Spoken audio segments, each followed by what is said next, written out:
Everyone, good morning. How are you all today? This is going to be a very short but also a very good live. Yesterday we talked a lot about different aspects of the political realm that we are in. We talked a lot about math. No, not the one with the E. No, we talked a lot about like campaign math. We talked about maps. We talked about how all of that kind of works, also the demographics of Congress, specifically the Senate. So we talked a lot about that, but today I want to actually refocus on usually what I do, which is I'm going to be breaking down what is in Trump's big, ugly, nasty, disgusting, gross bill. Yes, he calls it a big, beautiful bill, but let me tell you, this is a nasty bill. This is the biggest transfer of wealth ever in American history if it passes. And look, before party, I'm always fighting for the working class. That's what I do.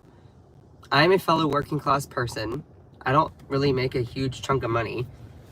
And I see a lot of other people struggling to make ends meet. So when I see something like this that is really trying to do like a reverse Robin Hood, then yeah, no, we're not gonna let that happen. Literally, the Republican Party is literally always pushing for the reverse Robin Hood proposals. Seriously, they're always trying to do this trickle-down economics. Oh, let's give tax cuts to the wealthy. Look, there are a lot of things that Democrats also do. They sometimes try to sign on to that secretly. It's like, no. But like, Republicans are always trying to give tax cuts to the wealthy. They're always trying to do that. They're always trying to give them the maximum because a lot of these wealthy people donated to their campaigns. They're just fulfilling a promise, you know? Hold on a second.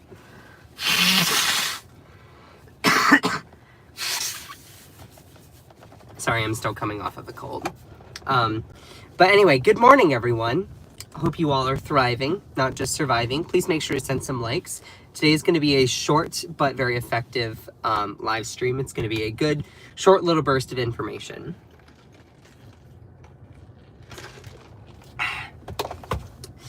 Anyway, how's everyone doing? How's everyone doing? All right, so we're just going to break everything down. We're going to get right into it, all right? So, good morning, Kate. U.S. Senate Republicans overnight were really struggling trying to figure out how to get this bill passed. So if you all remember back in late May, there was this big, beautiful bill that passed through the House of Representatives by one vote. And it passed by one vote, and it has all of Donald Trump's like legislative priorities. Now, as a nice little aside, really quickly, you know what is really interesting is how all of these conservatives had a critique that actually made some sense. They said, why are we lumping everything into one bill? Why are we lumping everything into one bill? Don't you want to pass all these separate, pieces of legislation? Back like in October and November, they would say those things. And now it's like, oh, now you are totally for putting everything into one bill. It's interesting. That hypocrisy is there. I could do a whole nother live stream about that. But this big bill has a lot of different stuff in it that I personally don't think is great. It includes the biggest tax cuts for the wealthy, disproportionately giving huge giveaways to like even super wealthy people like George Soros or Elon Musk. And what it also does is it cuts Medicaid and food stamps for the lowest income people. Sorry, but I think that we can all agree that regardless of your political party or your partisanship identity, that like you don't need to cut working class people off at the knees. If anything, what we need to do is actually give them more support, not just monetary, but actual like resources in order to then help them. So anyway, basically it started yesterday, but it went all through the night. The Senate has been in full motion debating, voting on amendments to this big, beautiful bill. So let me just break all of it down. U.S. Senate Republicans are struggling to unite on Trump's $3.3 trillion tax cut bill. And I wrote in here because they know it's a crap sandwich and they'll have to swallow it to please Trump. In this bill, there's a lot of different stuff. First, you have tax cuts for the wealthy. Now, I also want to be clear about something. I'm very fair. It does give a tax cut to everyone. Yes, you heard me.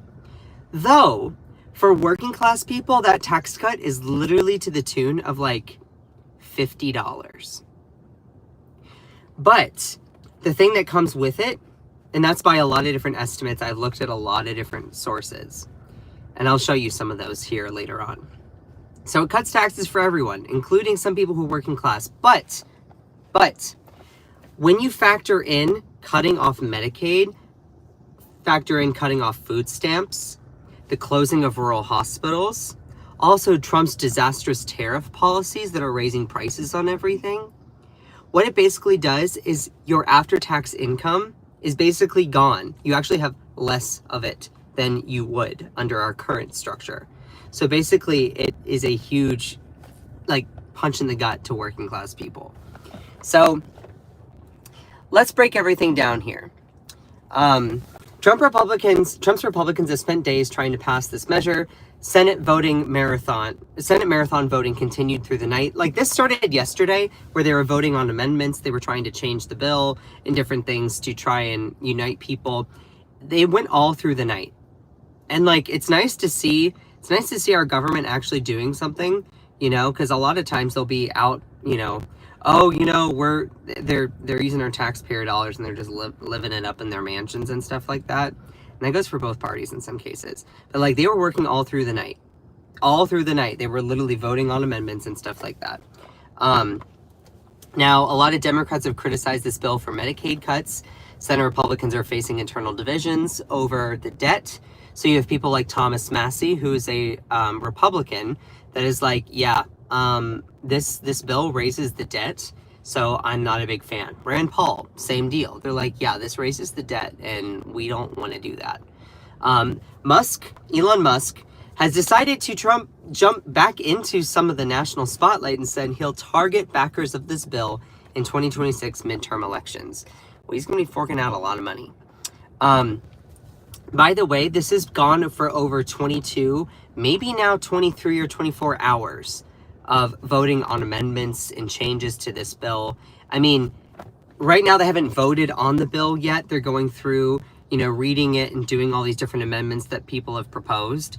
And so it's called this like vote-a-rama, where literally it's gone on for almost 24 hours now, which is the longest currently in American history. So that's kind of interesting. I also want to point out that the bill is expected to raise $3.3 trillion hit to the nation's debt. And for those people who do not know about, you're like, okay, it's going on for like almost 24 hours. Why is that? So prepare to learn one thing today. If you take away one thing from the live stream, a process in which they're trying to pass this bill is called budget reconciliation. Now you might be like, I'm not a political person. I don't know what that means. It's okay. I'm here to tell you. So whenever you hear in whatever news or anything that the Senate, you know, that our states have 2 senators each, they're trying to pass something through budget reconciliation. Most of the time in American politics and in our government, of the Senate body, there are 100 members, 2 senators per state. In order to pass legislation, typically you need 60 senators of that body to then pass a piece of legislation. Though there is a carve-out rule, there's an exception called budget reconciliation, basically which says, hey, you only need a majority. You only need a majority of people. So that could be 50 plus the vice president, which is deemed the president of the Senate, could be a tie-breaking vote. Or you just need 51 senators in order to agree on something. So, you know, you can do it with a simple majority. Budget reconciliation is basically a specific carve-out for things like mandatory spending, like Medicare, Medicaid, Social Security, military retirement programs. It allows certain legislation to bypass the usual 60 votes that they need. And there have been many different instances where our government on both sides of the aisle have used budget reconciliation to push through their agenda. So some examples of legislation passed through budget reconciliation include the American Rescue Plan under President Joe Biden, the original Tax Cuts and Jobs Act back in 2017, the Affordable Care Act with Obama. So just putting that all in there, budget reconciliation is a thing that the Senate only needs a majority instead of 60 votes in order to push through a piece of legislation. So if you don't learn anything today, budget reconciliation is a process that the Senate uses in order to just get a majority instead of having to get 60 votes. Now, you're not going to see breakdowns like that on typical news channels or news media. And that's a huge problem because it's hard for ordinary working class or just citizens living their day-to-day lives. There's not people who are dedicated to breaking that down. I'm trying to inform and give you all the tools to think critically. Now, what's also interesting about budget reconciliation is it allows for the Senate to bypass the filibuster. You might be like, I hear that word. What is that? What is filibuster? What does that mean? A filibuster means what, what's his face? Cory Booker did, where you stand up and you basically protest through a lot of speaking about a certain piece of legislation or a cause on the Senate floor. And so budget reconciliation bypasses the filibuster. And you can say, well, that's good or that's bad. I don't think it's great to not have the filibuster, just saying. Even when the shoe is on the other foot. So now, knowing all of that, they've been trying to pass this for a while. They've been amending it. They've been taking out different things, adding different things. If you want to go through and read this piece of legislation, it is long, okay? It is H.R. 1. It's called the One Big Beautiful Bill Act. Personally, I think it is a nasty, disgusting piece of legislation because it gives tax cuts to the wealthiest of the wealthy and takes away Medicaid and food stamps for the lowest income people. So there was one senator that I'm not like super surprised, but just a little surprised. I live in North Carolina. One of my North Carolina senators, Thom Tillis, who I'm not the biggest fan of, but I gave him credit yesterday, and I'm going to give him credit again today. He said, look, what this bill does is it's going to strip a lot of people off of Medicaid. Now, I will tell you this, as someone who lives in North Carolina, there are a lot of rural parts of North Carolina. I happen to live in a bigger city. I live in Raleigh-Durham area. There are a lot of rural parts of North Carolina and a lot of people who rely on Medicaid. Our state fought for a long time to expand Medicaid, and they finally did it. And a lot of people really appreciate that and have gotten a lot more access to healthcare in this state. And Thom Tillis is looking at this being like, look, I am not going to vote for this bill that guts Medicaid, and then I'm not going to be able to stay in office. You know, if I vote for this, how am I going to face all these people who've now had their healthcare taken away from them? I'm like, wow, that's interesting. Like, looking at that. So he specifically is like, yeah, I'm not going to run for re-election because I want to vote against this bill. And, you know, if I disagree just even slightly with President Trump, then, you know, I'm gone as a Republican. So, look, I'm not a fan of him, but I will give credit where credit is due. And I'll go into some of the specifics here in a minute about, you know, the breakdowns and analysis and stuff like that. But Thom Tillis gave a fiery speech last night where one of his quotes was, "What do I tell 663,000 people in 3 years, when President Trump breaks his promise by pushing them off of Medicaid because there's not the funding there anymore?" And look, what this bill does is it also, Medicaid is something that really does help rural hospitals. So under this bill, there's going to be a lot of rural hospitals in like red parts of America that end up closing. And that's disproportionately going to affect a lot of rural communities, which disproportionately are Republican. Y'all really want your hospitals, your nearest hospitals to close? Like, that's what this is manifesting to. And you might say, well, you're some dirty liberal. Why do you care? You're some crazy lefty progressive. Why do you care if rural hospitals close? You live in a city. It's called empathy. I don't want your nearest hospital to close. I don't want you to not have access to healthcare. I don't care if you want to take away, I mean, I do care. If you want to take away my human rights as a gay person, you want to stomp on other people's rights, cool. I am going to be like, no, that's disgusting and bad. But if you are having your healthcare taken away, trust me, I'm going to stand up and say, hey, you should not have it taken away. Like, we don't have to be friends. We don't have to be friends. You don't have to like that I'm gay. You don't have to like that I stand up for everyone regardless of their identities and stuff like that. You know, we don't have to be friends. But one thing is, I think everyone, regardless of their political party, partisanship, race, ethnicity, sex, gender, identity, everyone deserves healthcare in America, no matter if you think that I am some sort of human scum. Okay? We don't have to be friends. But I'll be nice to you, but and you don't have to be nice to me, but I'm never going to fight to take away your healthcare. And that's the difference between a lot of these MAGA people, is you all fight to literally cut everyone else off at the knees, but we're never going to do that to you. Why? Because we don't believe in fighting that way. We don't. Like, we don't have to be friends, but I'll fight for your religious liberty, but I'll fight for whatever freedoms that you think that you do not have. But I'm never going to fight to take away your healthcare, yet you always do the same for us. And see, look, that's where we just need to get empathy back. But I'm going on a little bit of a tirade. So let me break down just kind of what is in this bill. So what this bill does is it gives massive tax cuts to the wealthiest of the wealthy of the wealthy.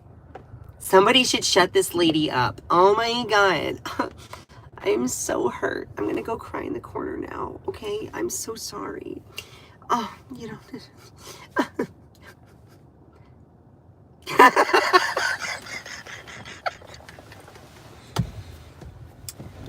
It is so funny. These people think that, you people really think that you get me.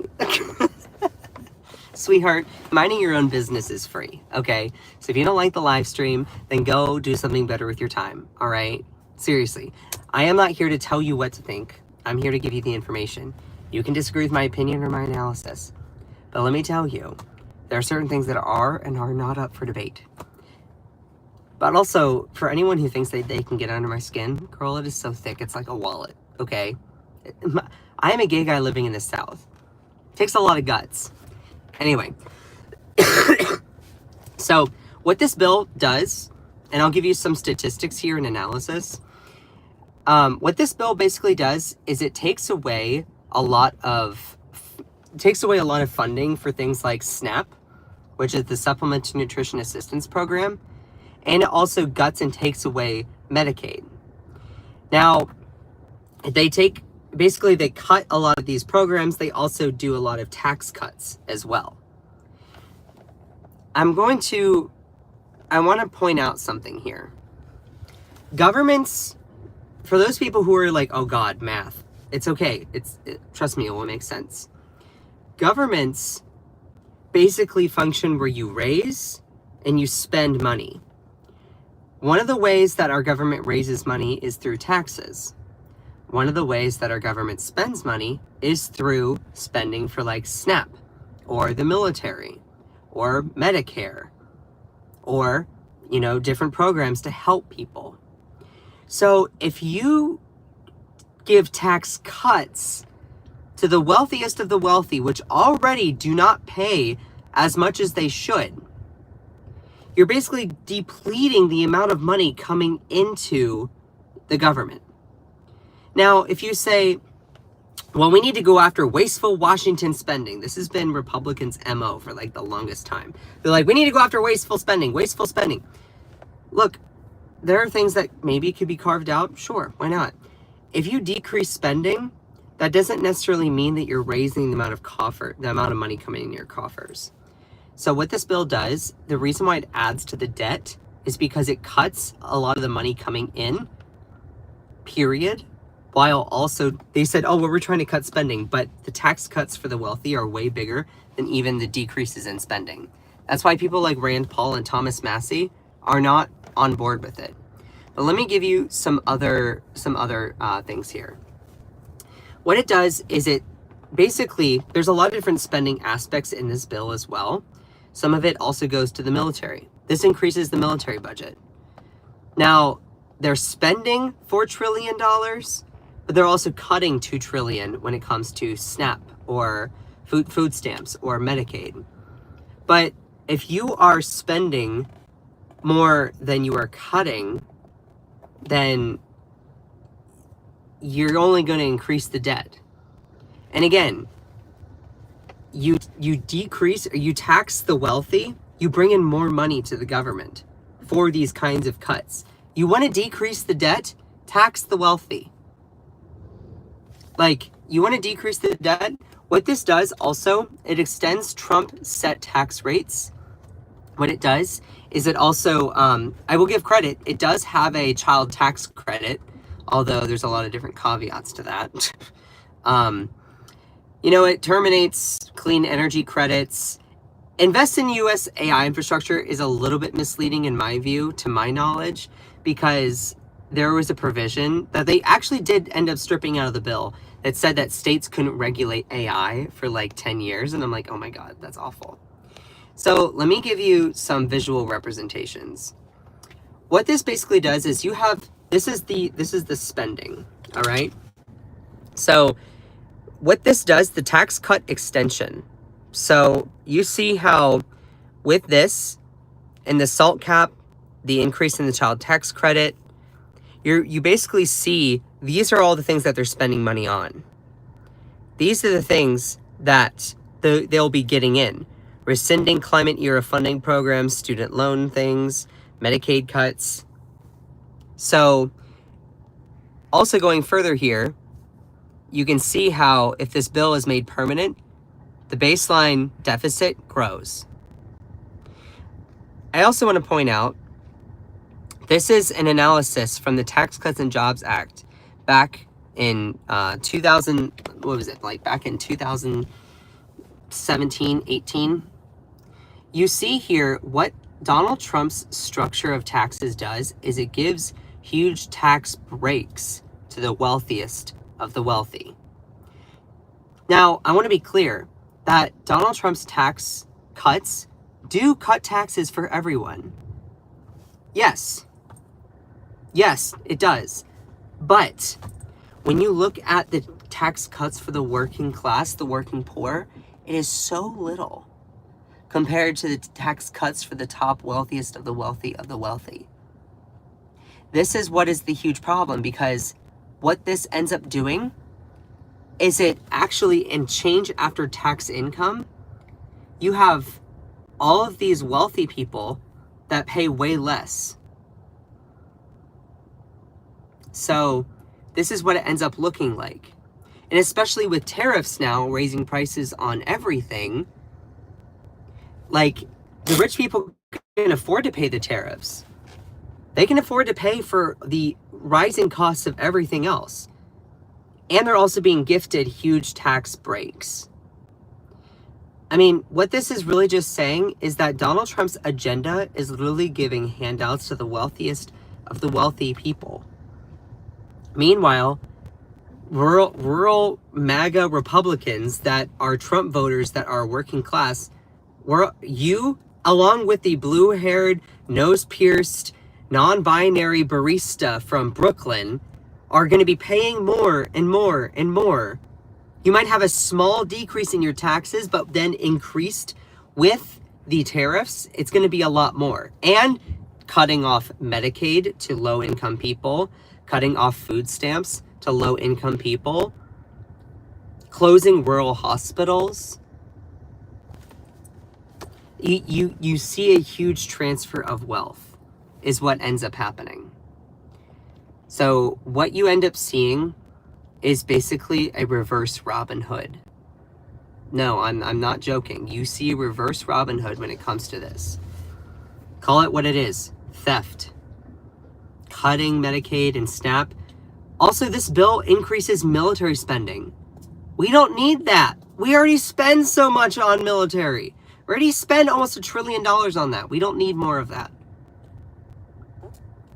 We don't need more of that. And I have to go because I need to get to work, but I'll leave you all with one thing. Again, if you want to restore and balance a budget, you can't just focus on one or the other. You can't just be focused on the spending. Oh, the spending is too high, blah, blah, blah. You also have to be focused on the raising. In order for us to help the working class and don't increase the debt, we need to bring more money into the government. Right now, our government is in debt to itself. We have a debt and a deficit that is too high. You want to care about, you want to pay those down? What needs to happen is you need to raise more money than you spend. So even if you cut spending, let me give you an example. Let's say that I run a small municipal government, and the budget that I have is $50 million. Okay, let's say that I raise 50 million and I spend 50 million. I break even. Now, if I cut taxes for the wealthiest of the wealthy people and I bring in 40 million, yet I still stay spending at 50 million, then I'm going to grow a debt. Okay, that's not cool. That's not cool. Let's say that you can say, okay, well, then you just need to cut spending. Okay, that could be one option. You could also restore and say, hey, rich people, I'm not going to give you a tax cut anymore. So now it's like, okay, you restore, now you don't cut taxes for the rich. Now, if you want to go after some waste, fraud, and abuse within spending, sure. Then you can decrease that just a little bit. Look, now you have a net surplus. So all these Republicans are always so focused on the spending. And when they look for cuts, they're always looking for cuts to programs that help you and I, the working class. That's why they're going after Medicaid. That's why they're going after the SNAP program. They're so focused on trying to cut little things that actually do help working class people within spending. Meanwhile, they're not focusing on cutting spending like at the Pentagon. This big, beautiful, nasty, disgusting bill also increases money for the Pentagon.